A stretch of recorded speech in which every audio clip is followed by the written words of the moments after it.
Good morning and happy Monday. Thanks for joining us for another morning motivational message. Today we're talking about loving after heartbreak. Good morning, sweethearts. Since yesterday was Valentine's Day, I woke up with a message about love. I'm reflecting on how to choose to love again and trust someone with your heart when it's been damaged. It takes a lot of bravery to decide to love again when your past experiences have been full of disappointment and pain. How do you find the strength to trust love again after heartbreak? It's a sobering reality to know that in order to find and fall in love, you have to take a certain level of risk.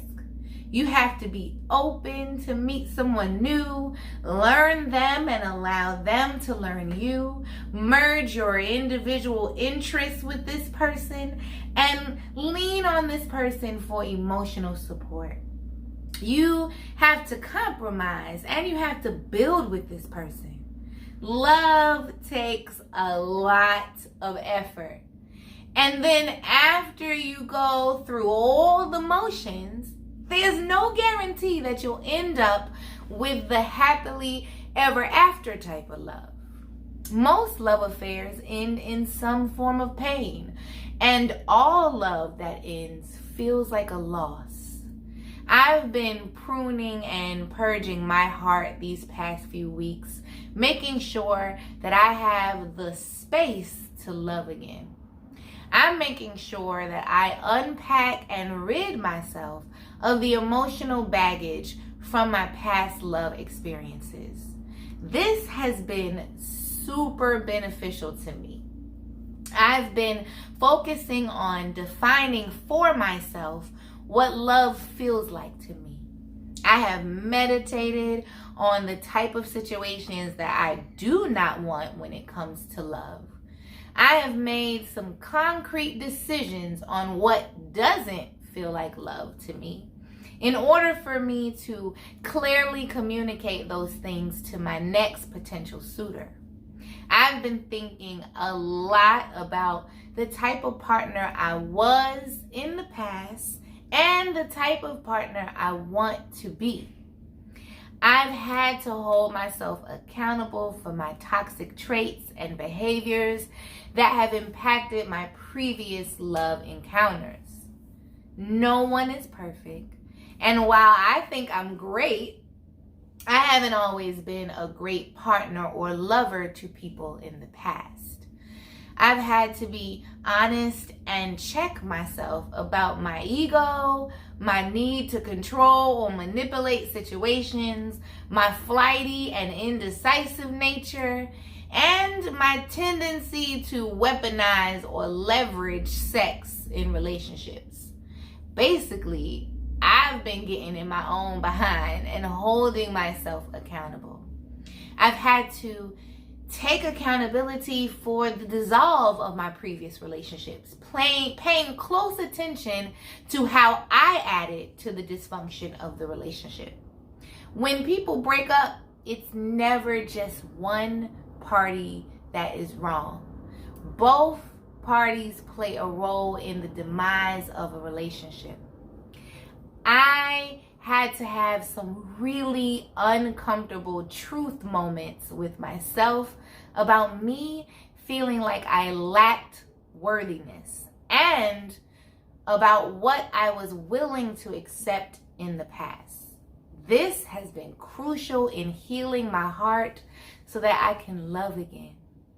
I had to forgive the Ayana of the past for not feeling valuable enough, pretty enough, smart enough, strong enough, or anything else she felt that allowed her to accept the mistreatment from love. That Ayana accepted lying, cheating, and abuse. That Ayana accepted conflict, toxic masculinity, and addictions. In order for me to find the courage and the strength to try again in love, I had to invest time in healing the parts of me that felt unworthy. Love is a gamble that can have wonderful returns. For those of us who have struck out in the game of love a few times, taking another swing at it can seem too difficult to do.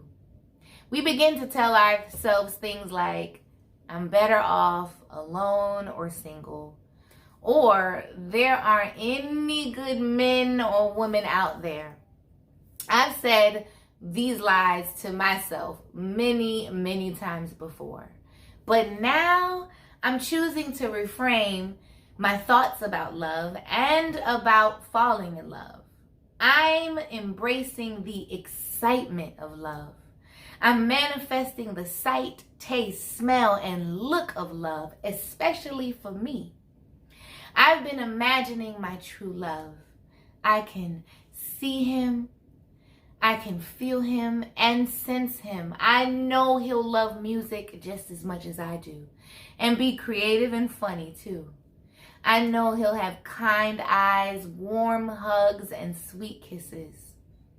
I know he will have integrity and believe it is important to be a man of his word. I know he will have a generous and kind heart and a giving and faithful spirit. I see him and I'm readying myself for him.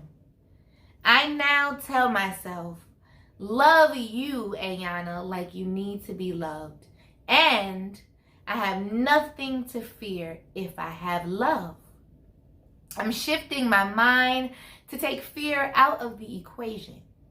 In the midst of my waiting for love, I'm remaining hopeful, grateful, and prayerful.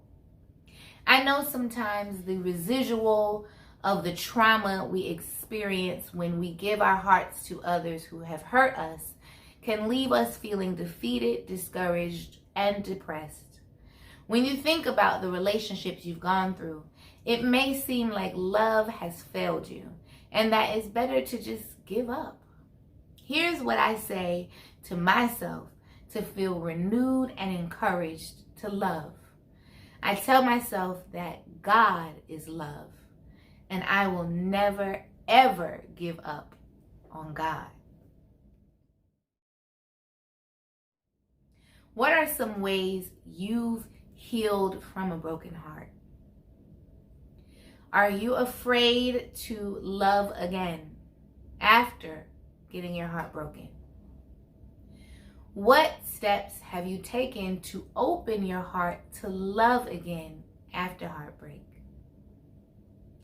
I hope you have an amazing Monday full of love on purpose.